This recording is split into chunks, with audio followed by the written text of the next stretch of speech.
Halo, berjumpa lagi di video pembelajaran biologi bersama Selwa Nur Cahaya Padang. Oke, di video pembelajaran ini kita akan bahas tentang struktur dan fungsi jaringan pada hewan. Nanti kita akan bahas jenis-jenis jaringan pada hewan, organ pada hewan, kemudian sistem organ pada manusia. Nah, bagaimana dia jenis jaringan pada hewan? Yuk kita simak video ini tonton terus sampai akhir ya. Jangan lupa untuk dukung juga channel ini dengan klik like dan subscribe. Terima kasih dan selamat belajar.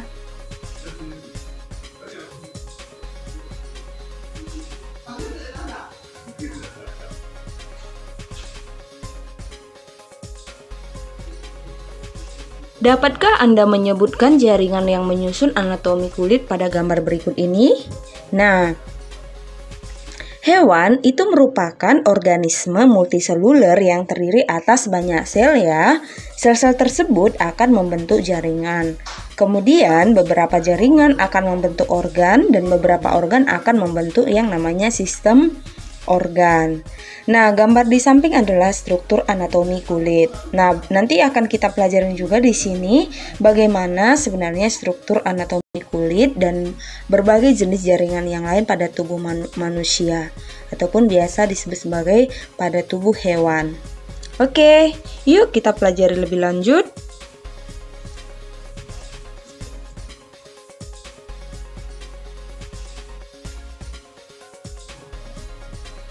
Jenis jaringan pada hewan vertebrata. Jaringan hewan vertebrata dan manusia dapat diamati dengan mikroskop cahaya maupun mikroskop elektron. Nah, yang digunakan preparat kering irisan itu berbagai jaringan biasanya dibuat dengan teknik pulasan warna agar mudah diamati. Nah, berikut ini adalah contoh dari jaringan pada hewan vertebrata. Yang pertama, jaringan epitel.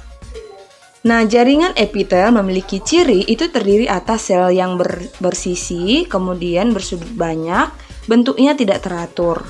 Nah, kemudian sel tersebut juga tersusun rapat tanpa atau sedikit substansi intraseluler. Nah, kemudian tidak mengandung pembuluh darah dan pembuluh limfa. Nah, fungsi jaringan epitel dalam tubuh hewan ataupun dalam tubuh hewan vertebrata adalah melindungi jaringan yang ada di bawahnya, kemudian sebagai transportasi zat, nah sebagai absorpsi, sekresi, ekskresi, dan membantu respirasi dan eksteroreseptor. Oke, itu dia ciri jaringan epitel dan fungsi jaringan epitel.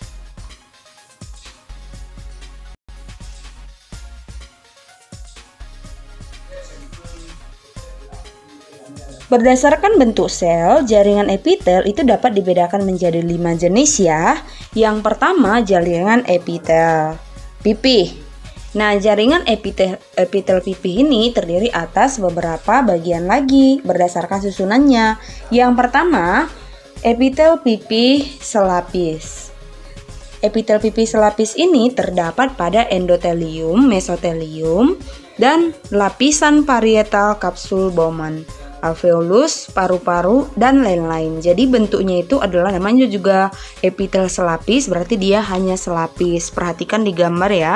Di sini sudah saya buat gambar dari epitel pipih selapis. Selanjutnya yang kedua, pembagian dari jaringan epitel pipih adalah epitel pipih berlapis banyak. Epitel pipih berlapis banyak ini gambarnya ada di sini ya, namanya juga berlapis banyak, berarti lebih dari satu dong ya.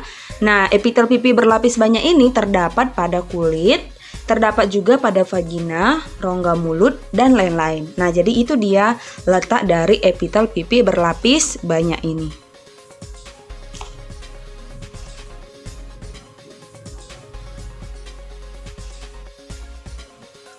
Oke, yang kedua jenis jaringan epitel adalah epitel kubus atau biasa disebut kuboid.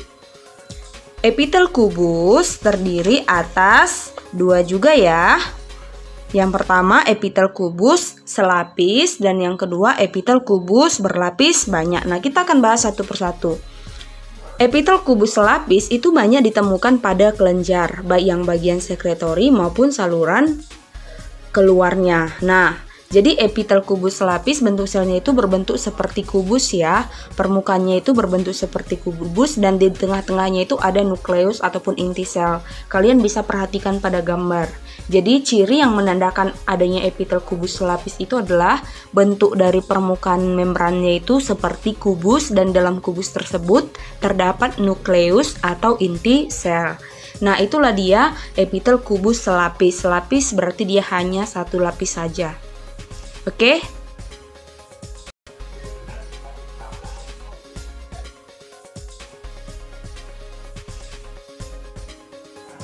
Selanjutnya, jaringan epitel kubus yang kedua adalah epitel kubus berlapis banyak. Berlapis banyak berarti lebih dari satu ya lapisannya. Nah, kemudian bentuk permukaan selnya itu juga masih tetap berbentuk kubus dan di dalamnya itu terdapat inti sel ataupun nukleus. Nah, epitel kubus berlapis banyak ini biasanya terdapat pada bagian tubuh untuk proteksi ataupun perlindungan, absorpsi ataupun biasa dia untuk penyerapan dalam tubuh, dan sekresi. Sekresi itu adalah pengeluaran zat sisa yang tidak perlu yang diperlukan oleh tubuh ya, sekresi ataupun pengambilan kembali zat-zat yang masih diperlukan oleh tubuh. Nah, misalnya itu pada kelenjar keringat ya. Jadi epitel kubus berlapis banyak ini bisa kalian perhatikan juga, ini ada gambarnya ya. Di sini juga contohnya itu lagi adalah pada jaringan ikat.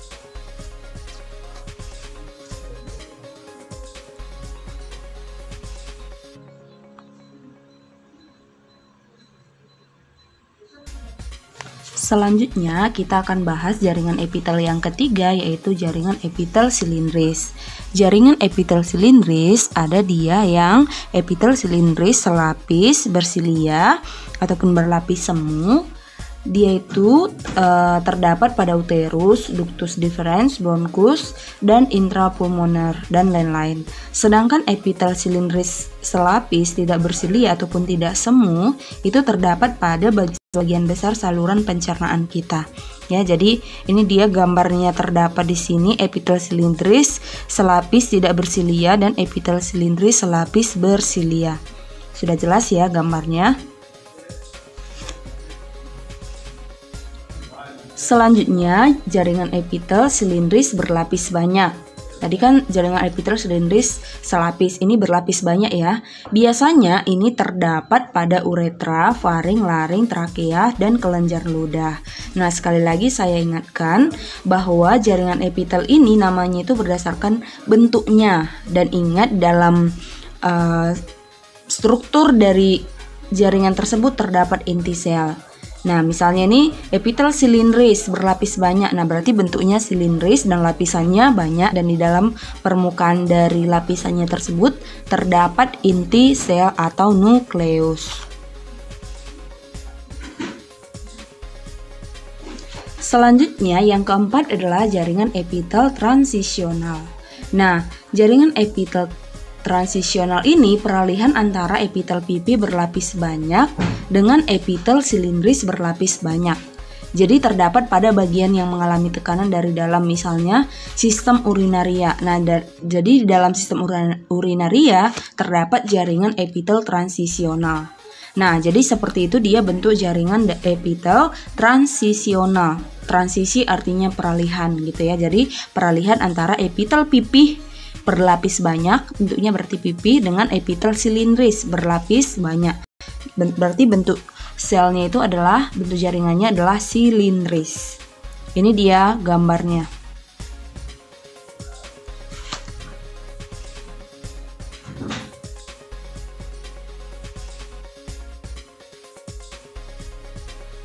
Selanjutnya yang terakhir nih ya, ada 5 tadi jaringan epitel, yang terakhir jaringan epitel kelenjar. Nah, jaringan epitel kelenjar ini terdiri atas kelenjar eksokrin dan kelenjar endokrin. Kelenjar eksokrin dia itu menyalurkan sekretnya ke permukaan tubuh. X berarti menyalurkan ya. Sedangkan endokrin dia itu menyalurkan sekretnya ke aliran darah atau limfa. Nah, ini adalah gambar dari epitel kelenjar endokrin.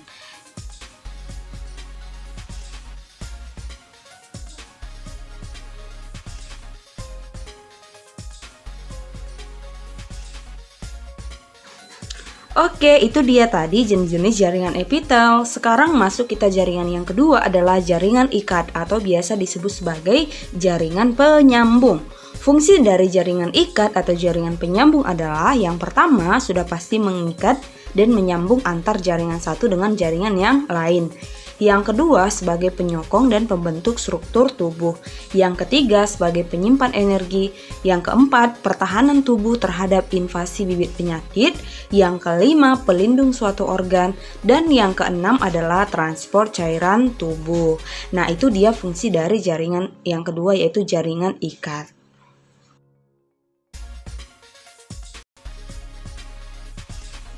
Nah, jaringan ikat tersusun atas bahan intersel atau matriks dan sel-sel penyusun jaringan ikat. Nah, yang pertama, matriks jaringan ikat itu terdiri atas substansi intersel atau tidak berbentuk dan substansi intersel fibrosa atau dibedakan menjadi serat kolagen, retikular, dan serat elastik. Nah, sel-sel penyusun jaringan ikat yaitu fibroblast, makrofag, kemudian sel lemak, mast sel plasma, sel pigmen, leukosit, dan jenis-jenis sel penyusun jaringan ikat yang lain ya. Jadi itu dia pembagian dari jaringan ikat atau jaringan penyambung.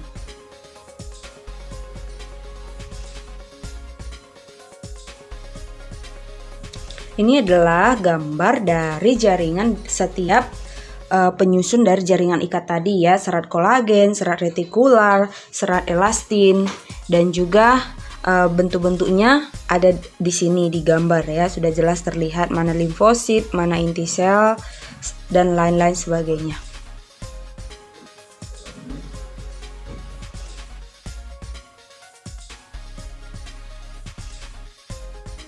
Selanjutnya kita akan bahas jaringan ikat ataupun jaringan penyambung. Jaringan ikat dibedakan menjadi 3. Yang pertama, jaringan ikat sejati. Jaringan ikat sejati terdiri atas jaringan ikat longgar, contohnya itu adalah jaringan pada mukosa, jaringan pada lemak atau adiposa, dan jaringan retikular. Sedangkan jaringan ikatan padat dibedakan menjadi jaringan ikat padat teratur dan jaringan ikat padat tidak teratur. Nah, ini adalah contoh dari jaringan mukosa, terdapat pada gambar ya. Kemudian terdapat juga di sini jaringan lemak atau adiposa.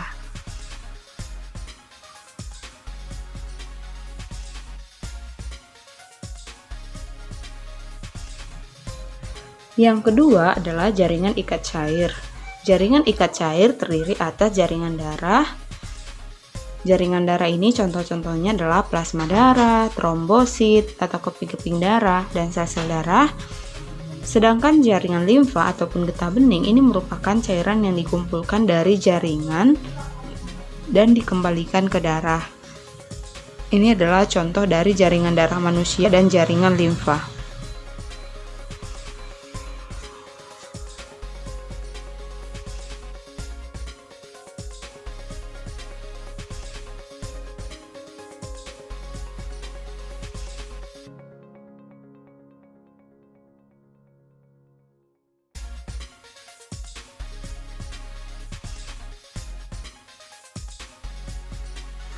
Yang ketiga adalah jaringan ikat penyokong.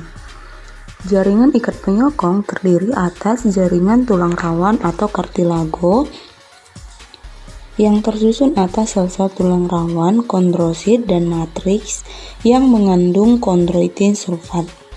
Kondrosit ini berada di dalam rongga kecil yang disebut laguna. Berdasarkan kandungan senyawa pada matriks, jaringan tulang rawan dibedakan menjadi 3, yaitu tulang rawan hialin, tulang rawan elastik, dan tulang rawan fibrosa. Nah, perhatikan gambar berikut ini adalah gambar dari jaringan tulang rawan hialin pada trakea.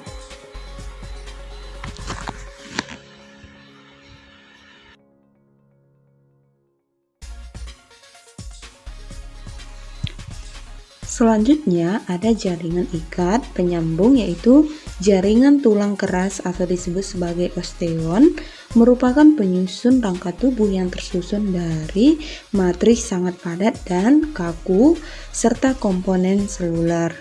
Berdasarkan strukturnya, Jaringan osteon dibedakan menjadi dua, yaitu tulang spongios atau spons dan tulang kompak.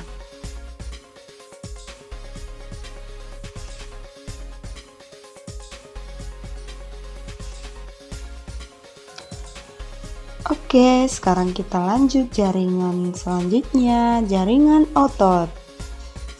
Cirinya itu adalah jaringan otot tersusun dari sel-sel atau serat otot yang bergabung dalam berkas-berkas.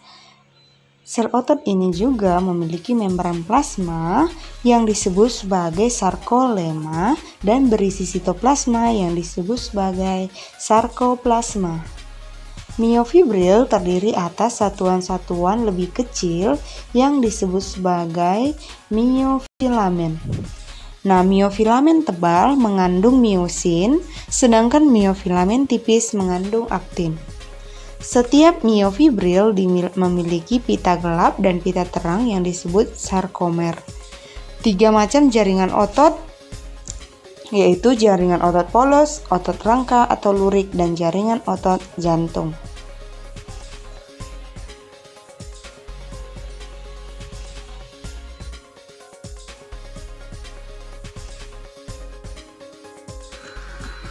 Berikut adalah perbedaan antara otot polos, otot rangka, dan otot lurik atau otot lurik dan otot jantung. Bentuk sel otot polos dia itu berbentuk gelendong, sedangkan otot rangka berbentuk silindris panjang, otot jantung berbentuk silindris dan bagian ujung bercabang dua atau lebih. Ukuran sel otot polos panjangnya 3-200 nanometer, sedangkan diameter 5-10 nanometer. Nah, otot rangka juga seperti itu ya, 1-10 mm, sedangkan otot rangka panjangnya itu 50-100 nanometer. Nah, inti sel pada otot polos berbentuk oval, satu berada di tengah. Sedangkan otot rangka bentuknya itu lonjong, bentuk inti selnya lonjong, banyak di tepi serat. Sedangkan otot jantung inti selnya itu lonjong panjang, satu di tengah dan ada serat. Pita gelap dan pita terang di otot polos tidak ada, otot rangka ada, dan otot jantung ada. Aktivitasnya kalau otot polos kontraksinya lambat dan tidak mudah lelah. Nah, sedangkan otot rangka aktivitasnya kontraksi cepat, kuat, dan mudah lelah. Otot yang disadari, sedangkan otot jantung kontraksi cukup kuat, otomatis dan tidak mudah lelah. Artinya gerakannya itu tidak disadari.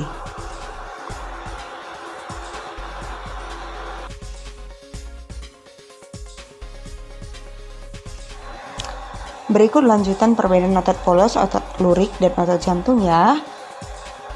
Pengaruh saraf seperti yang sudah saya sampaikan tadi. Otot polos saraf tak disadari, otot rangka saraf sadar, dan otot jantung saraf otonom atau saraf tak disadari. Letaknya itu otot polos ada di saluran pencernaan, dinding pembuluh darah, pembuluh limfa, saluran pernafasan, saluran reproduksi, kandung kemih, dermis, iris, dan korpus siliaris mata. Sedangkan letak dari otot rangka ada melekat pada tulang rangka. Nah, sedangkan otot jantung sudah pasti letaknya di jantung.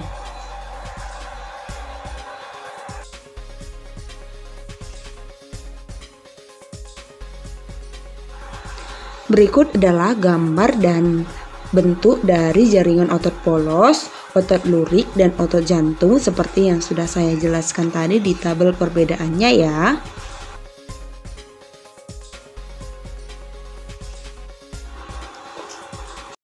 Selanjutnya kita akan bahas jaringan saraf.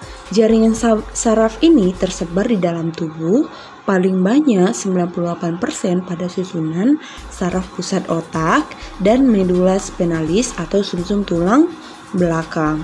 Jaringan saraf ini berfungsi menghimpun rangsangan dari lingkungan, mengubah rangsangan menjadi impuls saraf, dan memberikan jawaban atau respon ke organ efektor. Jaringan saraf tersusun dari sel saraf atau neuron berbentuk serabut panjang dan sel penyokong atau neuroglia yang berukuran kecil. Neuroglia ini atau sel penyokong ini menghasilkan mielin sebagai penyokong neuron dan menyatukan jaringan pada susunan syaraf pusat. Berikut adalah contoh dari jaringan saraf dan bagian-bagiannya ya. Ada badan sel, nukleus, dendrit, akson, sel Schwann, nodus Ranvier, dan lain sebagainya. Jadi sudah jelas di sini saya berikan gambarnya.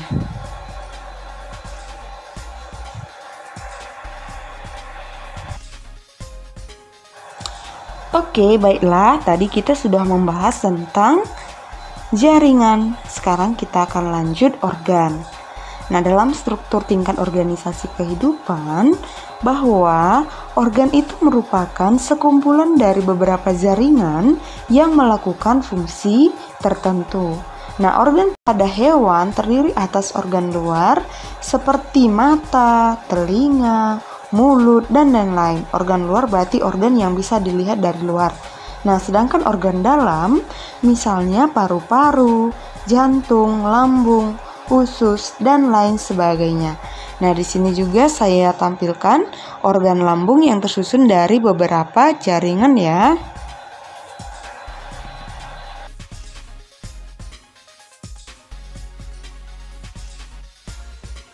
Yang terakhir kita bahas tentang sistem organ pada manusia.